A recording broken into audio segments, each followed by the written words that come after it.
बागीपुर विधानसभा seat पर उपचुनाव की तारीख का ऐलान होने के बाद से गठबंधन को लेकर कई तरह के सवाल खड़े हो रहे हैं।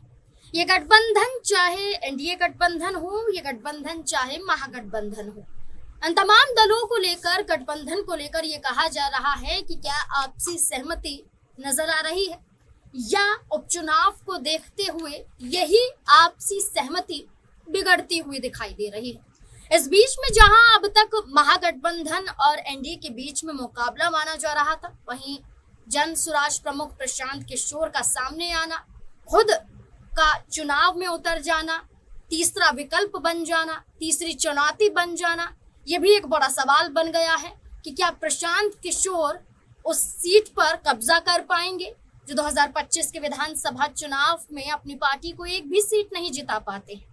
इसके अलावा लोकसभा चुनाव में भी हमने हाल बेहाल प्रशांत किशोर की पार्टी का देखा। अब इस बीच में ये कहा जा रहा है कि एनडीए की तरफ से क्या भारतीय जनता पार्टी से ही कोई बड़ा चेहरा सामने आएगा या फिर दलों में से निकलकर कोई बड़ा चेहरा सामने आता है। क्या उपेंद्र कुशवाहा के बेटे दीपक प्रकाश, जो अब तक खाली हाथ नजर आ रहे हैं, जिन्हें मंत्री तो बनाया गया लेकिन अब तक कोई ऐसा पद नहीं सौंपा गया है जिस वजह से वो अपना मंत्री पद बचा सके। एमएलसी का चुनाव हुआ, दीपक प्रकाश को आगे नहीं किया जाता है। इसके अलावा देखा जाए तो ये दावा किया जा रहा था कि उपचुनाव में दीपक प्रकाश को आगे भी किया जा सकता है आरएलएम के जरिए, लेकिन क्या बीजेपी सहमति जता पाएगी? वहीं दूसरी तरफ महागठबंधन में जहां ये कहा जा रहा था कि आपसी सहमति से कांग्रेस और आरजेडी मिलकर एक उम्मीदवार उतार सकते हैं, वहीं तकरार देखने को मिल रही है क्योंकि आरजेडी ने अपना उम्मीदवार उतार दिया है, जबकि कांग्रेस पार्टी भी ये दावा कर रही थी कि वो भी उम्मीदवार उतारे।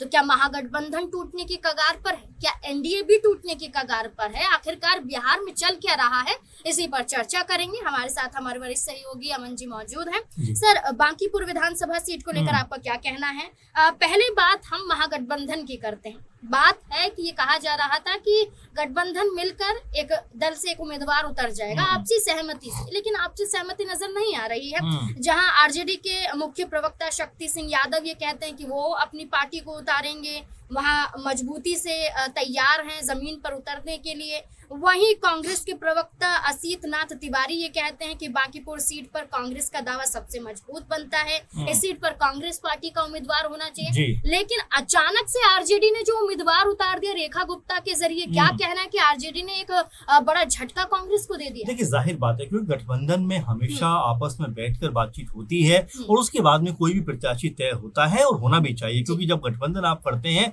तो कहीं ना कहीं इस आधार पर करते हैं कि जो भी फैसला लेंगे वो मिल बैठ कर लेंगे। लेकिन यहाँ पर जिस तरह से आरजेडी ने जो है रेखा गुप्ता के रूप में अपने प्रत्याशी का अनाउंसमेंट कर दिया, उसको लेकर कांग्रेस पार्टी खफा दिखाई पड़ती है कि अगर आरजेडी इस तरह का फैसला अपनी मनमानी के चलते लेगी तो फिर गठबंधन का कोई मतलब नहीं है, क्योंकि कांग्रेस पार्टी 2015 और 2020 में अपना प्रत्याशी यहाँ से उतार चुकी है। हालांकि दोनों दफा हार हुई है, लेकिन आरजेडी की तरफ से भी 2025 में यहाँ से प्रत्याशी उतरे, लेकिन उनकी भी हार यहाँ पर हुई। तो फिलहाल बांकीपुर सीट जो है वो एक अबूझ पहेली बनी हुई है तमाम जो विपक्षी दल है उनके लिए, क्योंकि बीजेपी यहाँ पर लगातार 30 से 40 सालों से जीतती चली आ रही है। यानी कि 35-40 साल से बीजेपी की एक मजबूत पकड़ बांकीपुर सीट पर दिखाई पड़ती है। आपको बता दें कि नितिन नवीन 2006 से लेकर 26 तक लगातार यहाँ पर चुनाव जीतते रहे, और वहीं उनके पिता नवीन किशोर जो 1995 से लेकर 2005 तक चुनाव जीतते रहे, और 2005 में जब उनका निधन हो जाता है तो 2006 में उनके बेटे नितिन नवीन यहाँ से उपचुनाव में उतरते हैं और उसके बाद से लगातार इस सीट के ऊपर जीतते हुए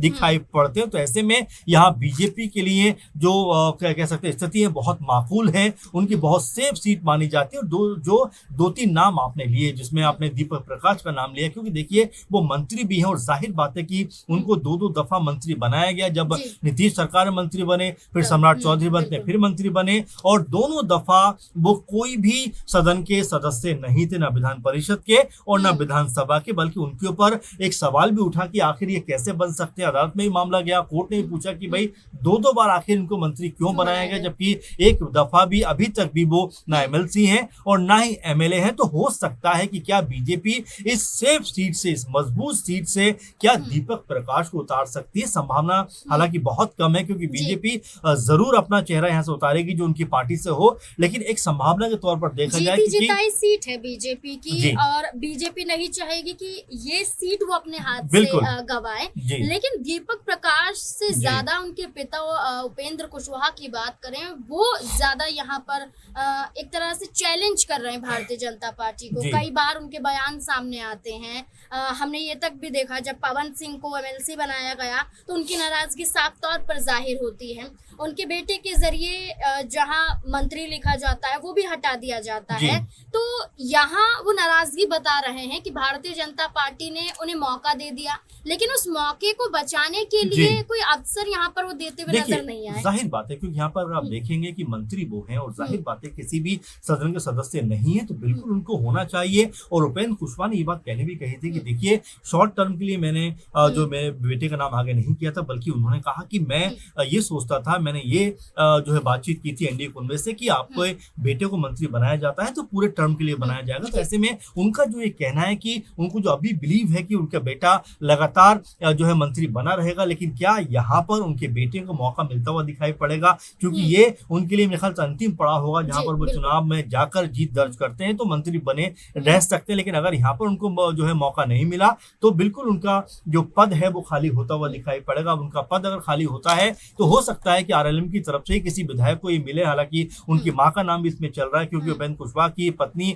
जो है वो भी जो है विधायक है, तो उनको भी हो सकता है कि ये पद मिल जाए। लेकिन यहाँ बड़ा सवाल ये बन जाता है कि क्या दीपक प्रकाश को ये सीट पे लड़ने का मौका मिलेगा? लेकिन उससे इतर देखा जाए तो जो बांकीपुर सीट है, यहाँ पर जो जीत का प्रतिशत अगर आप देखेंगे 2015 के बाद से अगर आप देखें तो 3 दफा जो बीते चुनाव की बात करें तो जाहिर बात है कि नितिन नवीन है, उनको जीत यहाँ पर मिली है। लेकिन एक और आंकड़ा भी देखने की जरूरत है कि हर दफा इन 3 चुनावों की बात करें तो महज 40-41% के आसपास वोटिंग इस सीट के ऊपर हुई है। और ये भी कहा जाता है कि लगभग 60% जो लोग हैं वो कोई बहुत खुश नहीं है। यहाँ की जो भी कैंडिडेट खड़े होते हैं उनको वोट देने का उनका मन नहीं होता, इसीलिए 60% का बड़ा आंकड़ा है कि वो वोट देने घर से निकलते ही नहीं। और इस तरह की संभावनाओं को तलाशते हुए प्रशांत किशोर ने चुनाव में आने का फैसला किया कि भाई अगर ये 60% में से 25-30% उनकी तरफ आ जाते हैं तो जीत का जो स्वाद है वो खुद और उनकी पार्टी चखती हुई दिखाई पड़ सकती है। क्योंकि आप देखेंगे